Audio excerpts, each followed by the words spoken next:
My name's Carl Schofield. Unless you work for Social, then it's Matt Black. Now, for those who've not seen me before, which is most of you, I better tell you a little bit about myself. As you can tell by the look on my face, I'm married. I've been married 4 times. I'm on my 5th wife. And to tell you the truth, I think it might be me.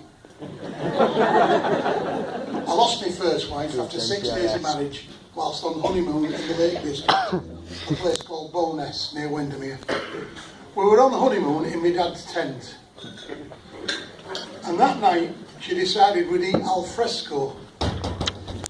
She went round the hedgerows hither and thither and hither, and collected wild mushrooms and herbs to make into an omelette. Well, I didn't fancy it, so I went to chip shop.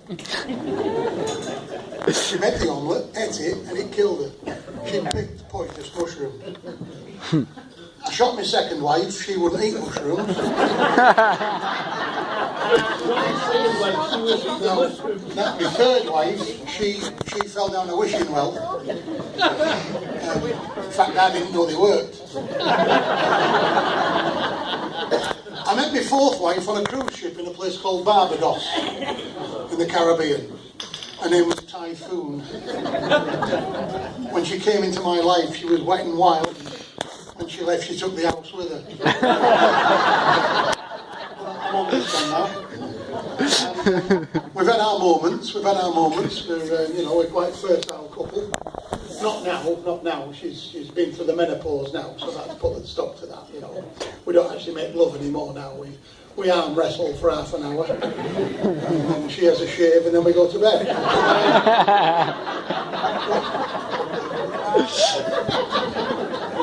We've had our moments. We've got 2 lovely kids. I've got a daughter called Juno. Oh, God. Not a modern name. It was actually a cock-up at the christening. The vicar passed me and my mate when I said to him, "Do you know who the father is?" She's 28. It was her birthday last week. I gave her £100. I thought she'd be off to Top Shop next to River Island. Blackpool Body Piercing Clinic. Came back with 28 earrings through one eyebrow. She said, "What do you think will go with this, Dad?" I said, "The shower curtain looks favourite." She's been tattooed. Now, on some ladies, a tattoo can be quite erotic if it's done in the right place. And I'm sure there's a few ladies in the audience here who have a tattoo. The worst place you can have it done, girls, I think, is the bottom of your spine, just above the crack of your bum. When you're 28, like my daughter, it'll look gorgeous. She's just had a small blue butterfly done just above the nick of her bum. Gorgeous. Well, she's 28, she will do. Wait till she's 82. When her hips have gone boom, and her bum's gone doom, that little butterfly will look like a fruit bat.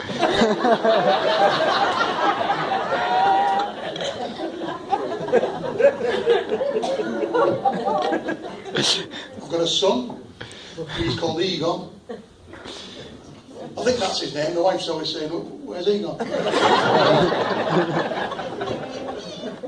He's 28, and he's never brought a girl home. Never brought a girl that I thought he might be batting for the other side, you know what I mean? Anyway, 2 days ago, the phone went. "Dad, I've found the woman of my dreams. We're in love and I'd like to bring her home for Christmas." Well, I said, "Bring her round." This little blonde's arrived in my house. Hiya. Hello. Dad. "What's your name?" I said, "I'm his dad." "Oh, it's you, comedian." "Yeah." "All right, yeah, heard about you." "Is this your estate?" I said, "No, it's the council's." I said, "Now, he told me he's in love with you. You could be joining my family in the not too distant future. Any skeletons in your cupboard?" "Well, I think everybody has a past." "Really?" "Yeah, there's just one thing I'm not particularly proud of." I said, "Go on then. What is it?" "When I was at university, I subsidised my student grant." I said, "That's quite common. Did you work behind a bar?" "No, I was a hooker." "A hooker?" "Yeah, oh, hey, I did enjoy it." I said, "Do you want to tell me a bit about it?" He said, "Well, there's not a lot to say, really. My name was Alf, and I played for Wigan."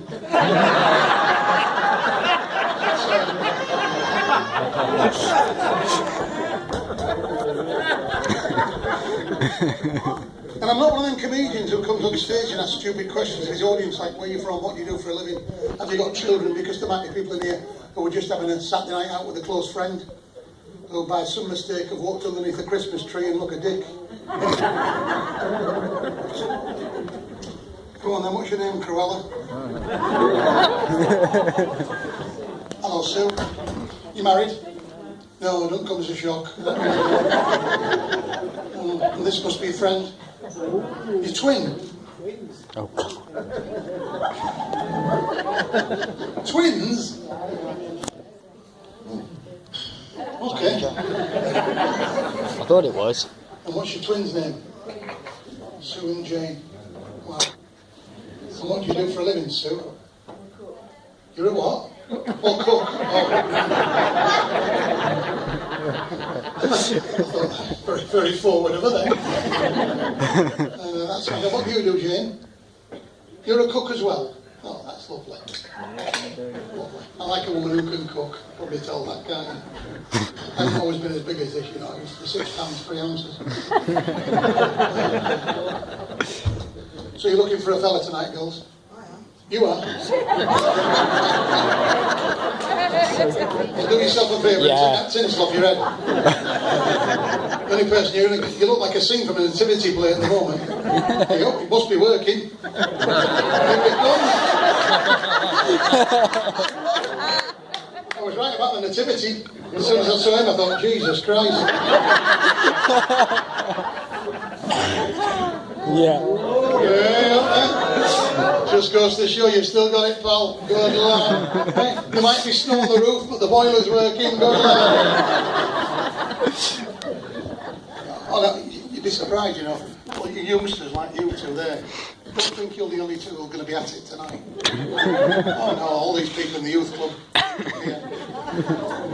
Oh yeah, still doing it. And it's a national statistic. David Cameron did a survey and found out that couples into their early 60s were, as a couple, very active in the boudoir. Now, as 65 approached, things slowed down. So, he asked the help of a high street shop called Ann Summers if they could solve the problem with this generic decline. They came up with a marvellous marketing ploy, ladies and gentlemen, which I think is a stroke of genius. They've flavoured condoms for the old age pensioner. The two best-selling flavours at the moment are Gaviscon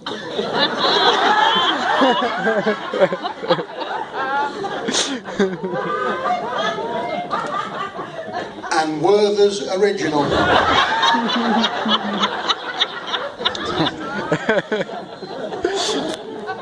So think about that one, girls, when your mate comes down and says, we'll go to bingo, I've got some Werther's. Maybe not.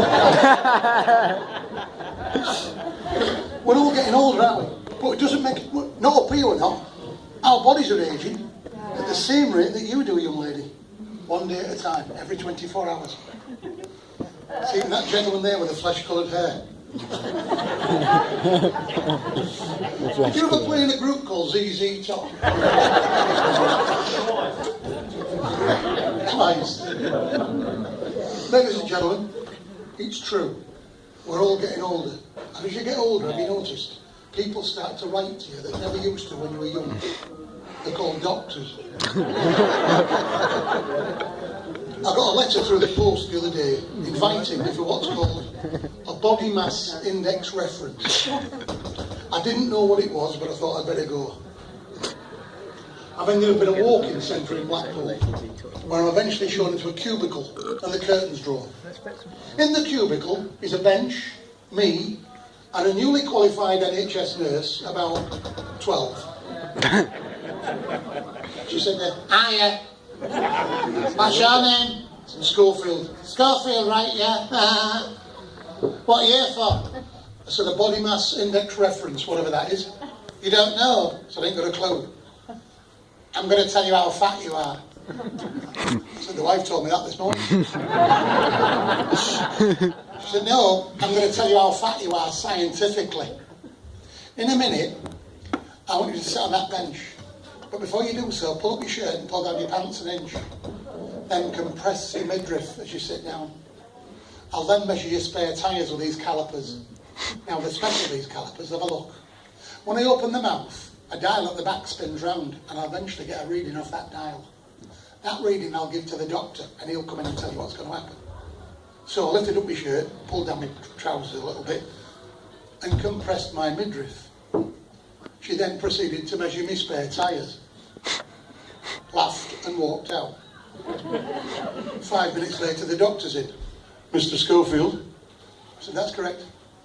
I have the results of your body mass index reference. I said, good. And don't eat anything fatty. I said, now when you say that, you mean like a full English breakfast with an inch thick slice of fried bread? A large cod, chips, peas with scraps? A bargain cookie for 10 from KFC? He said, no, listen to what I said. Don't eat anything fatty.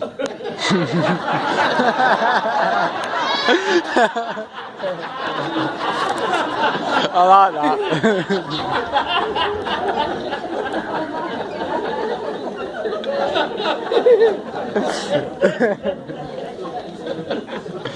In the next cubicle to me, there's an old man. Now, I never actually saw his face. I'm just saying he was old because his voice was croaky. You can tell they were elderly. Every time a nurse passed, I can hear, nurse, nurse, nurse. She said, yes, love, can I help you? I hope you can. Are my testicles black? She said, I don't know, I'll have a look for you. No, she's the pink. Got little grey hairs on them. And they're heavy. And warm to the touch. I can't feel any abnormalities. I'd say for your age, they're in mint condition. Oh, he said, thank you for that. Now listen very carefully. Are my test results back?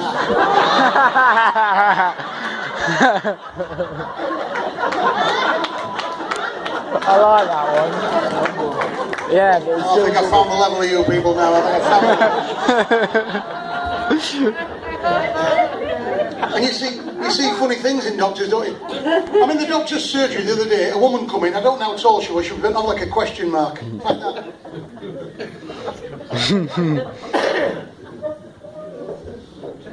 Took her 10 minutes to get to a chair. As soon as she sat down, they called her name out.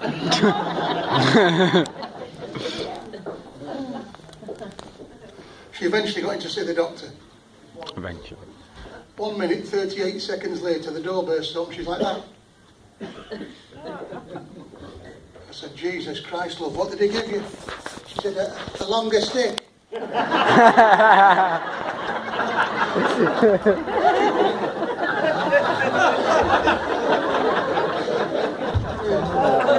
Where are you from, darling? This lovely lady with a jumper on. You where from? Where, love? Barra. Oh. They'll be posh, will they? Yeah. Is it a posh place, Barra? Yeah. Well, it must be well hidden, because I had to drive round today and I never saw anywhere posh. And this must be your husband, the gentleman with the... yeah. And what do you do for a living, pal, if you live in a posh area? You don't do anything. And how long do you work for the council?